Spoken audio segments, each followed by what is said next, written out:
6 p.m. on a Tuesday here in Korea. Welcome to our newscast. I'm Daniel Che. Let us first begin with the headlines. Sparks fly again at the National Assembly as the audit session begins. The main controversies this time around are corruption allegations, an autopsy, and the Assembly Speaker's neutrality. The Wall Street Journal applauds President Park Geun-hye for her message inviting defectors south, saying it's more effective than condemnations or sanctions. The South Korean government offers a lukewarm response to the Japanese Prime Minister's refusal to write a letter of apology to wartime sex slavery victims amid growing anger and frustration in Seoul. The parliamentary audit is back on track after the ruling Saenuri party ended a week-long boycott. It's a good thing the rival parties agreed to extend the audit session by 4 days because already on the first day lawmakers were on the offensive. Kim Young-gil starts us off. The parliamentary audit that started last week finally got back to normal on Tuesday, when the 11 parliamentary committees overseeing the audit got the session started again. Even so, the parties are still at odds over a proposed law revision sparked by the ruling Saenuri party's accusation that Assembly Speaker Chung Se-kyun abandoned his political neutrality to help the opposition. The People's Party is considering revising the parliamentary law so the Speaker's political neutrality is guaranteed. The Minju Party should also participate. The main opposition Minju Party of Korea objects to the proposal and is calling on the ruling party to refrain from sabotaging the rest of the audit. Another contentious topic concerns the corruption allegations against the country's biggest business lobby. The Federation of Korean Industries has been accused of using its influence to pressure companies into giving to two foundations that raised a staggering $65 million in a relatively short period of time. Our party has heard that the Federation of Korean Industries is destroying evidence showing that it raised money for the Miru and K-Sports foundations through conglomerates. The rival parties are also at odds over whether an autopsy should be performed on a farmer who died late last month after 10 months in a coma. His family objects to an autopsy, saying the results will be used to prove that the police water cannon that knocked him down during a protest last November was not the cause of his death. Kim Young-gil, Arirang News. Korea's central bank was under the microscope during the ongoing parliamentary audit. The governor touched on a number of economic issues, including consumer prices for this year, different from the bank's previous outlook. Shin Se-min zooms in on the BOK chief's answers while he's in the hot seat. Bank of Korea Governor Lee Ju-yeol said consumer prices are expected to rise 1% this year, a little lower than the central bank's previous forecast of 1.1%. Speaking at the BOK Tuesday during Parliament's audit of the bank, Governor Lee said the new estimate takes into account the ongoing slump in oil prices and the temporary discount on electricity bills offered to households this past summer. On the country's economic growth front, where the central bank has admitted the effect of monetary policy is limited, Lee said both monetary and fiscal policy should be used together to help growth regain momentum. Korea's central bank kept its base rate at a record low of 1.25% last month. Governor Lee noted it's highly likely that the U.S. Federal Reserve will raise its base rate by year's end, probably in December, but also said the rate hike will not immediately lead to higher interest rates in Korea. Lee added the central bank will monitor markets and economic conditions before adjusting the country's monetary policy. The central bank will announce its base rate for October and its revised figures for next year's economic growth and consumer inflation on the 13th this month. Shin Se-min, Arirang News. President Park Geun-hye's speech on Saturday marking Armed Forces Day is garnering a positive reaction from the foreign press. The Wall Street Journal gave high praise to the president's message of encouragement to North Koreans and also listed ways to make her invitation a reality. Song Ji-sun has the details. 북한 주민 여러분들이 희망과 삶을 찾도록 길을 열어 놓을 것입니다. 언제든 대한민국의 자유로운 터전으로 오시기를 바랍니다. In an editorial on Tuesday, the Wall Street Journal praised President Park's message to the North Korean people as, quote, a better path to regime change in Pyongyang than empty condemnations or unenforced sanctions. The paper said the defections from the North elite class reflect growing internal dissent within the regime and points specifically to the defection in August of its deputy ambassador to the UK, Tae Young-ho, as an example. It also said that more than half of the defectors are now represented by the North middle class. 굶주림과 폭압을 견디다 못한 북한 주민들의 탈북이 급증하고 있고 북한 체제를 뒷받침하던 엘리트 층마저 연이어 탈북을 하고 있으며 북한 군인들의 탈영과 약탈도 빈번하게 발생하고 있습니다. The journal says that a stream of defectors would weaken the regime economically and give the North Korean people an opportunity to know more about the outside world. But in order to, as the paper says, turn this trickle into a flood, the editorial says it's important to try and get President Park's message through the North Korean people. It also says Seoul will have to convince Beijing, which apparently wants to ensure the North Korean regime's survival, to stop sending defectors back north. The journal also had praise for President Park's decision to close down the inter-Korean Kaesong industrial complex, which was ultimately used to fund Pyongyang's weapons development programs, ending the late President Kim Dae-jung's sunshine policy of engagement. The editorial wrapped up by saying the ultimate goal is liberating the North Korean people, saying, quote, let North Koreans vote with their feet for an end to tyranny. 송지선, Arirang News. It has emerged that North Koreans temporarily staying in a third country will be subject to Seoul's new North Korean human rights law. According to a Unification Ministry official, the law will allow investigations to be conducted on those working in another country. Tuesday's clarification comes as Article 3 of the law only stipulated that North Koreans are defined as those who live in areas above the DMZ, the military demarcation line separating the two Koreas. The law that went into effect last month aims to protect and promote North Korean human rights. More than 50,000 citizens of the communist regime are estimated to be working overseas, funneling some $200 million into Pyongyang's coffers every year. South Korea's top diplomat left for Belgium this Tuesday for a string of meetings that should help Seoul gather more international support to counter North Korea's provocations. Foreign Minister Yoon Byung-se will attend NATO's North Atlantic Council in Brussels on Thursday to discuss security issues on the Korean peninsula. He will also hold an extraordinary session to explain the threats coming from Pyongyang after its nuclear and missile tests. He is also expected to use the opportunity to find ways to enhance cooperation with NATO members on North Korea. NATO's 28 members are from Europe and North America. South Korea is one of its partners across the globe. North Korea says relations between the two Koreas have reached a low point and cannot be reversed. The statement falls on the anniversary of a historic declaration signed 9 years ago by the leaders of the two sides. Our Connie Kim reports. North Korea says inter-Korean relations have reached a catastrophic stage that cannot be reversed. The statement appeared in an editorial published Tuesday that ran on the front page of the North's official Rodong Sinmun newspaper. It said relations between the two Koreas have become irreversible due to the impulsive actions of South Korean President Park Geun-hye. The paper also said the conditions on the Korean peninsula have escalated to a point where war could break out at any time, and said that as long as the U.S. threatens to invade the North, the regime will strengthen its nuclear deterrence. The statement falls on the 9th anniversary of the South-North October 4th Declaration. The declaration was signed after a 3-day meeting between South Korean President Roh Moo-hyun and North Korean leader Kim Jong-il, and called for international talks to replace the armistice agreement that ended the hostilities in the Korean War with a peace treaty. Following North Korea's 4th nuclear test in January and its 5th test last month, inter-Korean relations have turned ever icier. The North also claims to have a standardized nuclear warhead and threatened to produce a variety of smaller, lighter, and more diverse warheads with stronger striking power.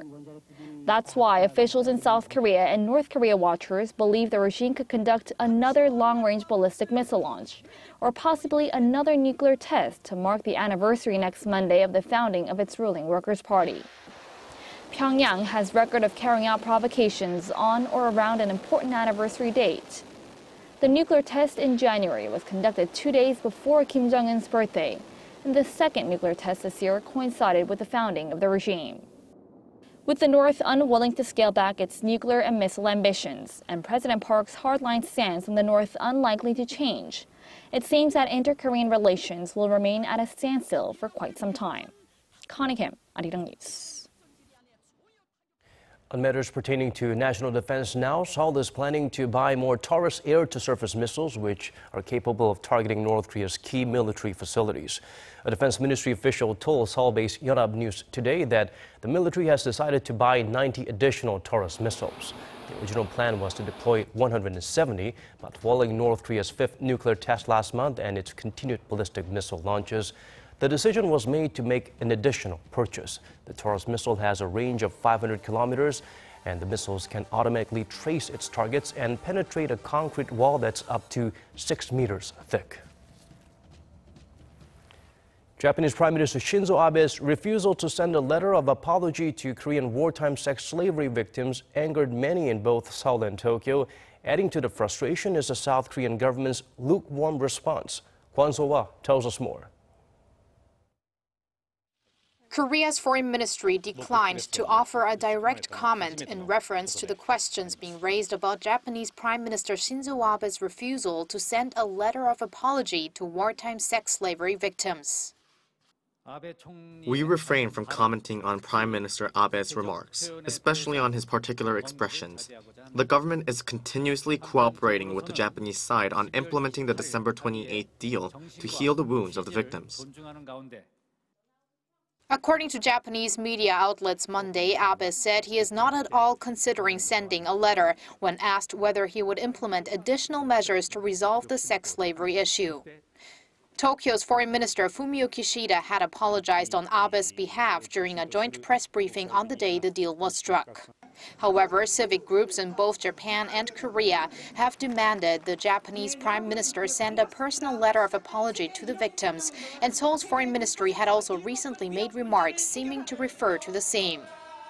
The government expects Japan to take additional emotional measures to heal the comfort women victims' wounds.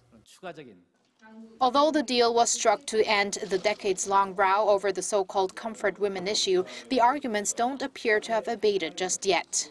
That also includes Japan's desire to see a symbolic statue that sits across from the Japanese embassy in Seoul removed.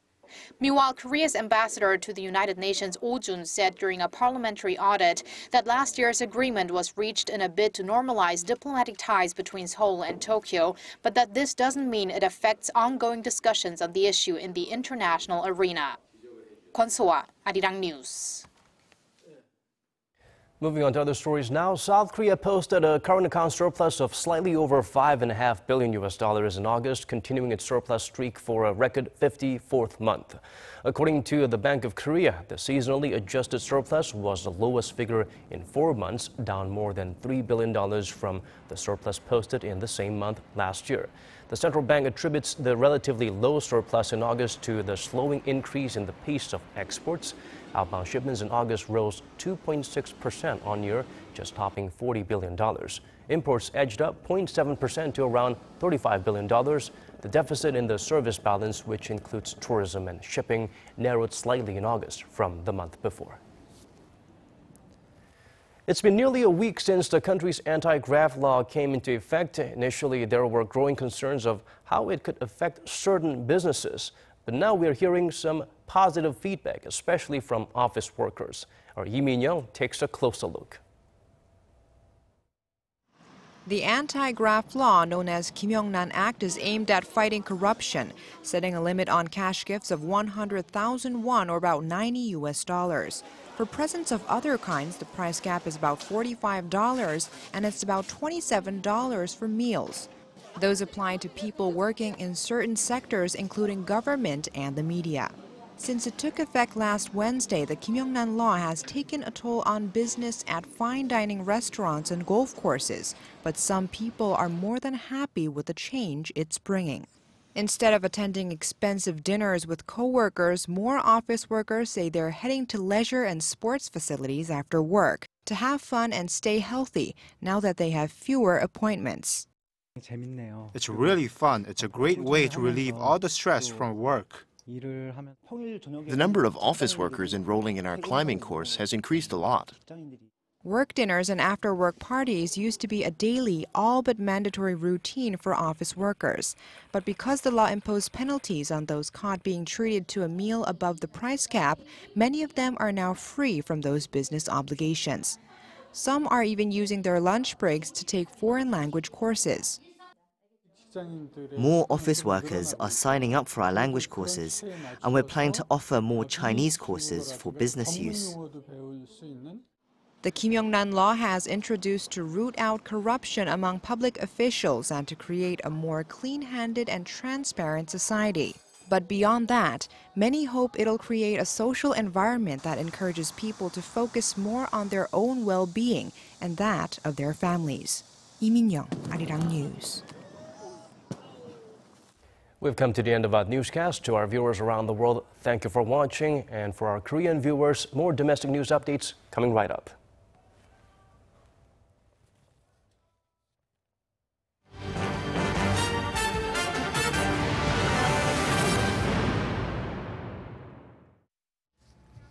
Thanks for staying with us. I'm Devin Whiting with your in-depth domestic news. The percentage of economically active Koreans in their 20s has risen to a 10-year high of almost 66%. That might sound like good news, but that number includes unemployed young adults whose numbers have risen more quickly than those at work. Statistics Korea says the economically active figures include those with a job and those actively seeking full-time employment. The number of 20-somethings categorized as unemployed in the second quarter rose 7 percentage points on year. The number of those working edged up just 2.4 percentage points.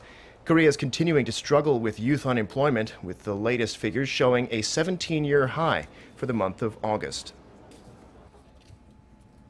To save consumers the trouble of calling multiple credit card companies to report lost cards, Korea will introduce a one-stop reporting system starting tomorrow. The Financial Services Commission, or FSC, announced today that under the new program, a single call to any of the 8 credit card companies and 11 banks that have joined the initiative is all it'll take to report lost or stolen cards. The FSC says down the road the new system will be expanded to include more banks, and it'll be made available on websites and mobile apps.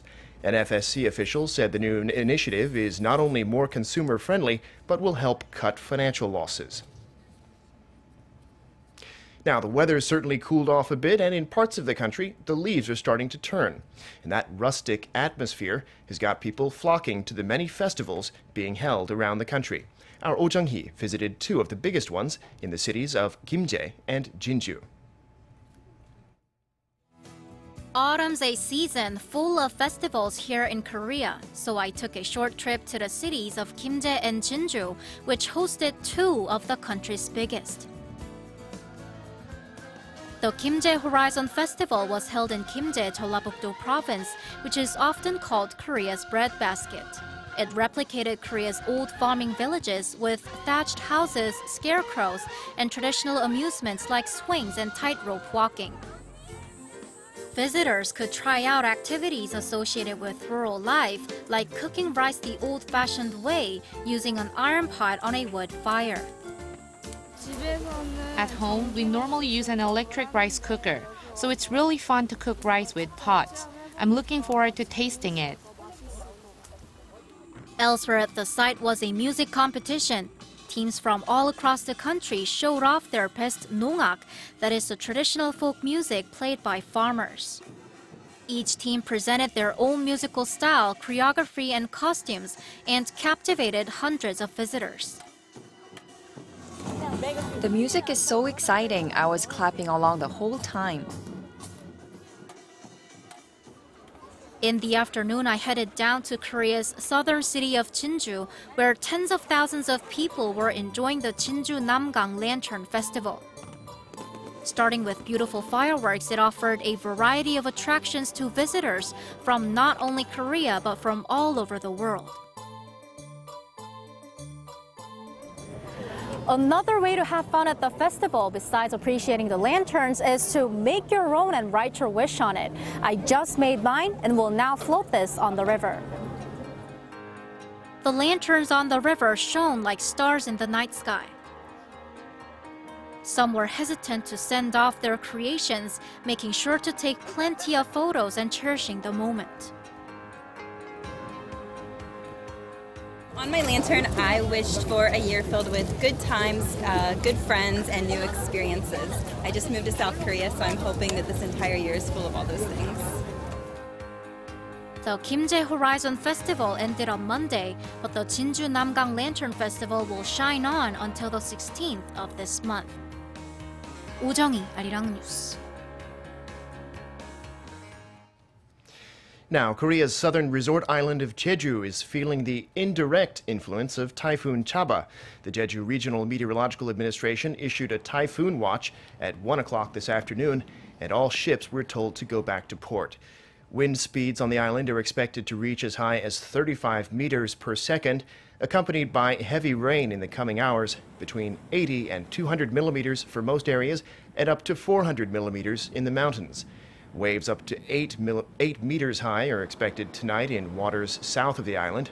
As of 3 p.m. Korea time, Typhoon Chaba is moving northward at about 34 kilometers per hour from waters some 420 kilometers south of Seogwipo.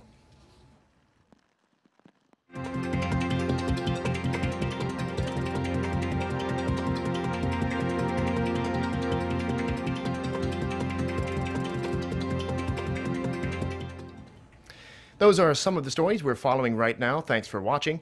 We'll have more at 8 p.m. Korea time. Bye for now.